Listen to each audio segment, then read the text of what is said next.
ठाणे महापालिकेच्या परिवहन सेवेत दाखल झालेल्या पहिल्या वातानुकूलित डबल डेकर ई बससह आगामी ई बस आणि सीएनजी बस प्रकल्पाच्या अनुषंगानं आवश्यक पायाभूत सुविधांचा आढावा महापौर शर्मिला पिंपळकर यांनी वागळे येथील परिवहन आगारात घेतला। वागळे आगारातील उपलब्ध जागेची पाहणी करून चार्जिंग स्टेशन उभारणीसाठी आवश्यक उपाययोजना तातडीनं पूर्ण करणं तसंच चार्जिंग स्टेशन पूर्णत्वास येईपर्यंत पर्यायी चार्जिंग व्यवस्था उपलब्ध करून बस लवकरात लवकर प्रवासी सेवेत दाखल करण्यासाठी सर्व पर्यायांचा विचार करण्याबाबतही महापौरांनी अधिकाऱ्यांसोबत चर्चा केली। यावेळेला सभागृह नेते हनुमंत जगदाळे, शिवसेना गटनेते पवन कदम, नगरसेवक अनिल भोर उपस्थित होते। महाराष्ट्र दिनी मुख्यमंत्री एकनाथ शिंदे यांच्या हस्ते ठाणे परिवहन सेवेतील पहिल्या वातानुकूलित डबल डेकर ई बसचं लोकार्पण करण्यात आलं होतं। या बसची प्रात्यक्षिक चाचणी घेण्यात आली होती। मात्र नियमित सेवेसाठी आवश्यक असलेल्या स्वतंत्र चार्जिंग स्टेशनच्या अभावामुळे ही बस सध्या घोडबंदर रोडवरील आनंद नगर आगारात ठेवण्यात आली आहे। त्यामुळे या बसच्या परिचालनासाठी आवश्यक सुविधा उपलब्ध करून देण्याच्या दृष्टीनं महापौरांनी प्रत्यक्ष पाहणी केली। बैठकीदरम्यान ई बस, डबल डेकर ई बस तसंच आगामी सीएनजी बस सेवांसाठी आवश्यक चार्जिंग स्टेशन, इंधन सुविधा आणि इतर तांत्रिक बाबींचा सविस्तर आढावा घेण्यात आला। डबल डेकर ई बससाठी स्वतंत्र चार्जिंग स्टेशन उभारण्याची प्रक्रिया सुरू असून त्यासाठी आवश्यक ती जागा, वीज पुरवठा आणि तांत्रिक बाबींचं नियोजन करण्यात येत असल्याचं प्रशासनाकडून सांगण्यात आलं।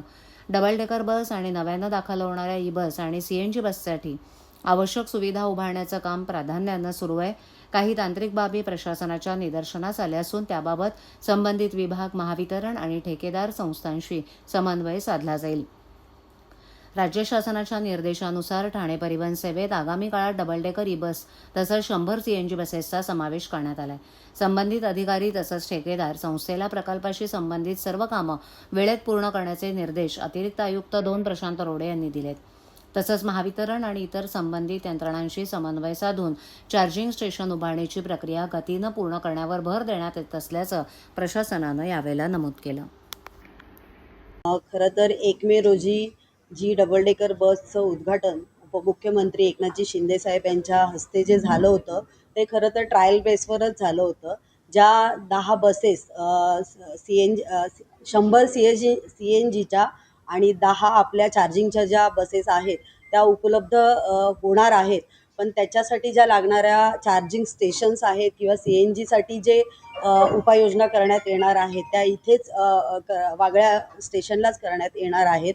पण त्याच्यासाठीच ही आढावा बैठक आज प्रशासनाबरोबर आणि पूर्ण परिवहनचे जे काही कर्मचारी अधिकारी आहेत त्यांच्याबरोबर आज आम्ही ही आढावा बैठक वागळे आगार येथे घेतली आहे। आणि मला असं वाटतं MSCB आणि काही अजून तांत्रिक बाबी ज्या आहेत त्या आम्हाला निर्देशनास आल्यात आणि त्याच्यावरच चर्चा करण्यासाठी ही आज आढावा बैठक आम्ही घेतलेली आहे।